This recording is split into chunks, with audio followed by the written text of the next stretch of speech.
Hi, welcome to Matt's Garage. Today we're going to turn a regular carbureted fuel tank into an EFI tank.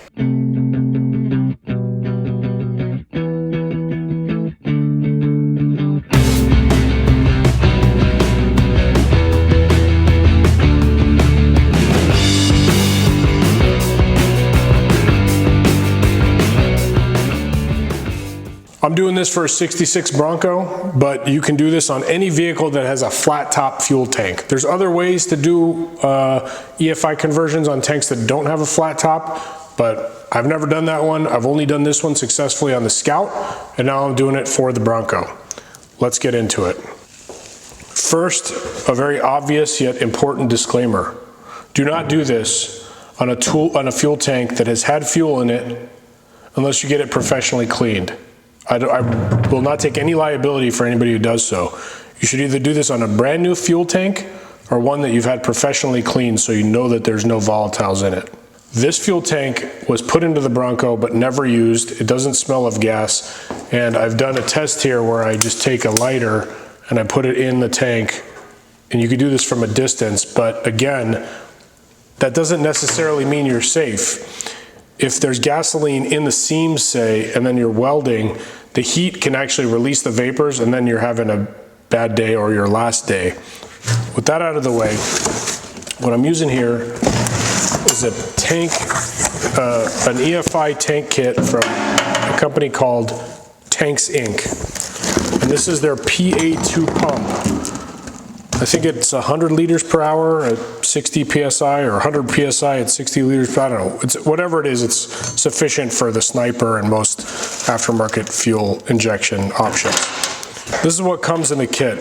This is the universal holder. This is the tray that holds the pump and that sits in the fuel. So this goes like this. This goes like this. You trim this for the height of whatever fuel tank you have.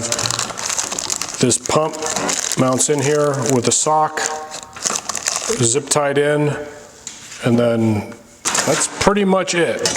It's got a return, a supply, and a vent. These are quarter-inch MPT fittings, which is plenty big for any application you'd be doing if you're watching this video. Power comes up through here, black and red. It's actually pretty straightforward. You got to plan out the location of the cutout. Now this is the float for the Bronco tank. So when this is in, it's centered on the tank with this hanging out slowly to the right. So I'm going to tend to want to have the fuel pump to the left side of this tank, or the passenger side of this tank. And even though this is the cutout and the cutout clears, you have to also consider, like, see where this is relative to the circle. So let's say it's like there. Okay, well, if it's there and you take your thing, that barely clears on this side, so I could probably do it in this orientation. Maybe if I push this over here, I can do that. That'll probably work. And I might be able to do that.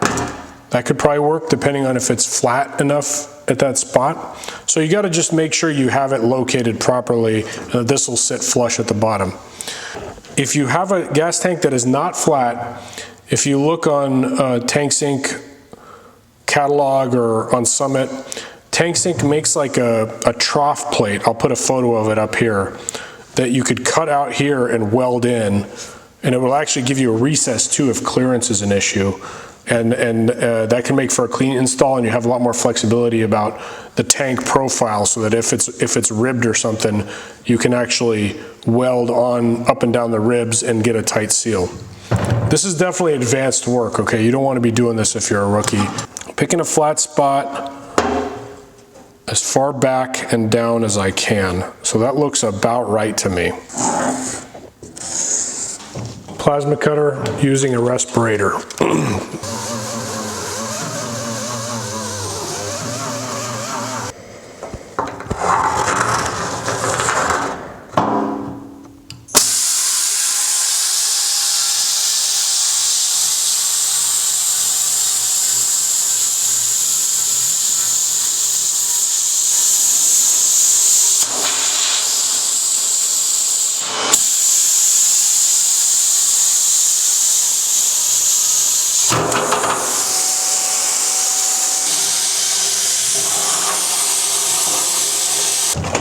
Just see how we did. Yeah, not too bad.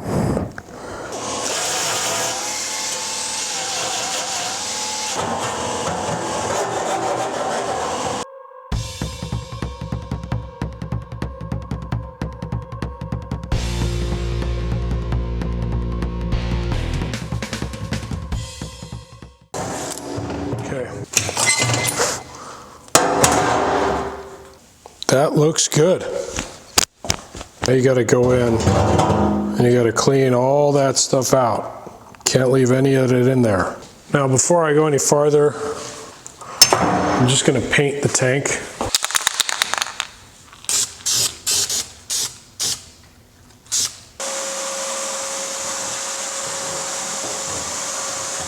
This is the stuff they don't show you on the other channels. But here on Matt's Garage, we show you the boring stuff. Somebody's got to get in there and do it, you know? Now it's time to set the depth of this. In this case, it is 1 inch and 5/8.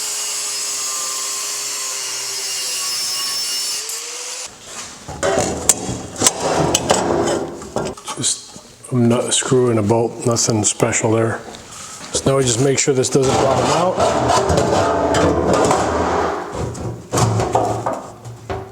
And indeed it does. Yeah, loosen this a little bit. Slide that up. Oh. Again. And now I can tell it's hanging. It's not hitting anything. Yep, it's just clear. All right, with the tank in position, I'm gonna make like a reference because I want them to kind of go in all the same direction. It's an NPT fitting, so you can kind of choose your tightness, if you will. So like I think I want them all to kind of go like this towards that frame rail. And then I get my pipe dope. One thing I've noticed with this pipe dope, it's not like anti-seize. With anti-seize, you can leave the cap loose. The pipe dope gets hard when you leave the cap loose, so you gotta tighten it back up.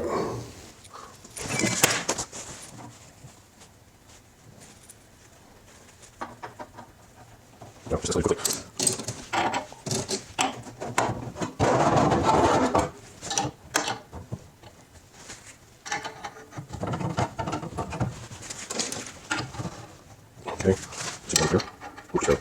Now with this 1/4 inch MPT, you can either put in a 1/4 inch MPT barb fitting and actually run the fuel injection line that way. Or if you're high speed, you can adapt it to an AN fitting. You just get a fitting off of Summit or something that adapts it to AN6. So they're all kind of pointed in the same general direction. Okay, now we got to plumb it, so the return needs to be pushed on there basically, and that brings the return back down into the fuel so it's not splashing and foaming.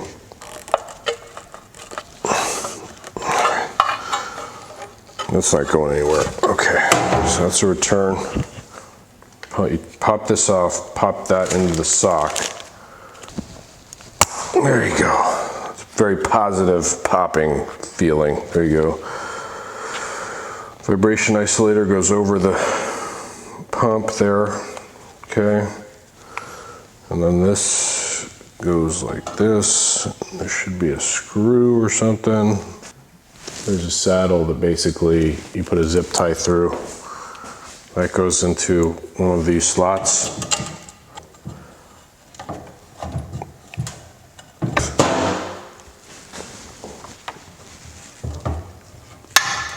Okay, that's the pickup tube for the thing.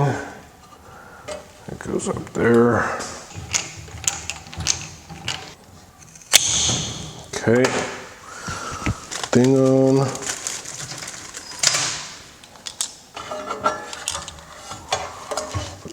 there, okay.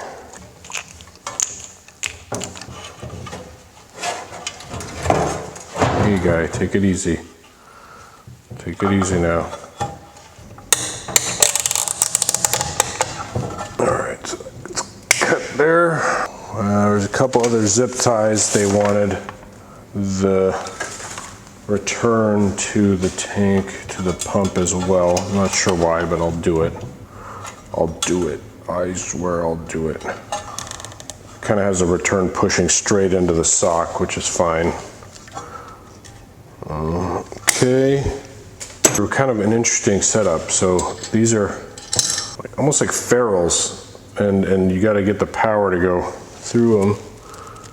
So you put the wires through, and they're loose, and then as you tighten them, it creates a seal, but you definitely do not want to over tighten these.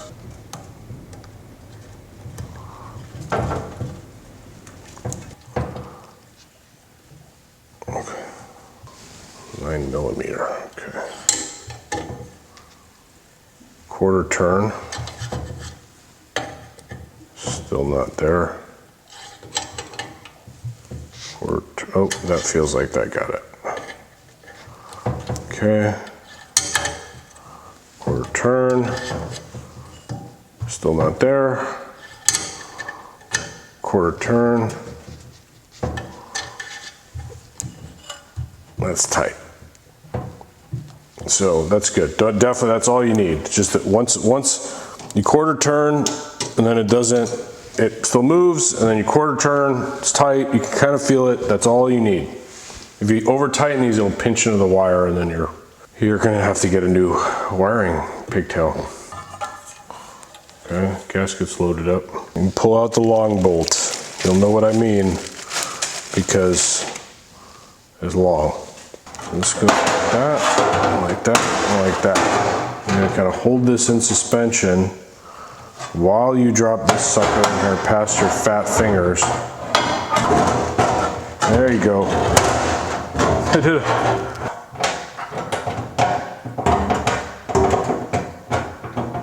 I just realized I wasn't recording, but you use this as a handle to pull I mean, not like this, but you basically pull the lower ring up and then get a second one started. Once you get that in, it kind of holds itself into place.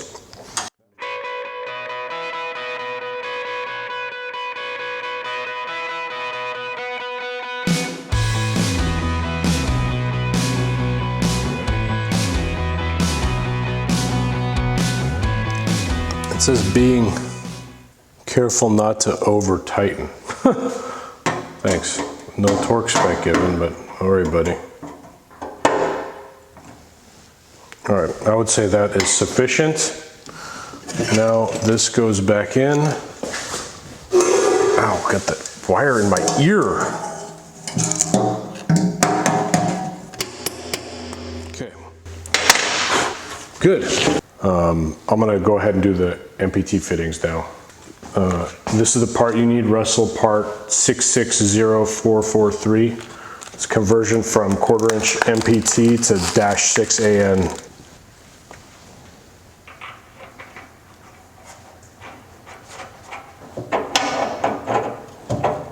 Close this up, like I said. Keep it fresh. Fresh. Don't you remember in the 80s? That was like a thing to say, like, ooh, that's fresh. The 80s.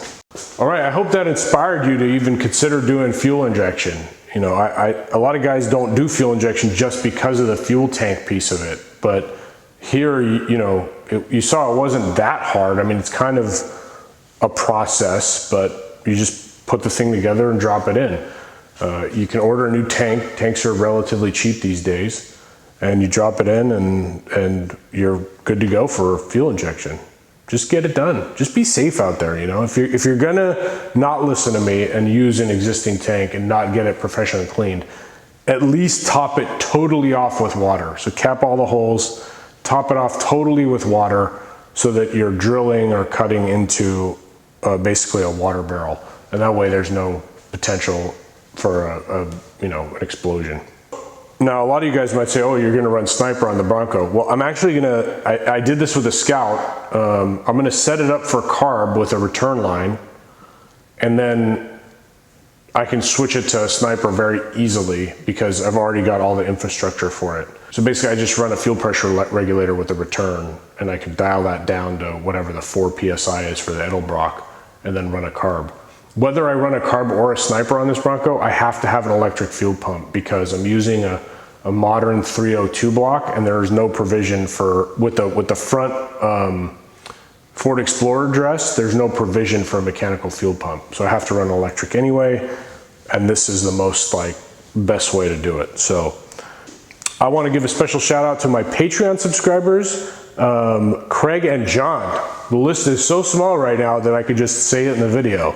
So I appreciate you guys. Thank you for your contributions and your generosity. And we will see you next time on Matt's Garage.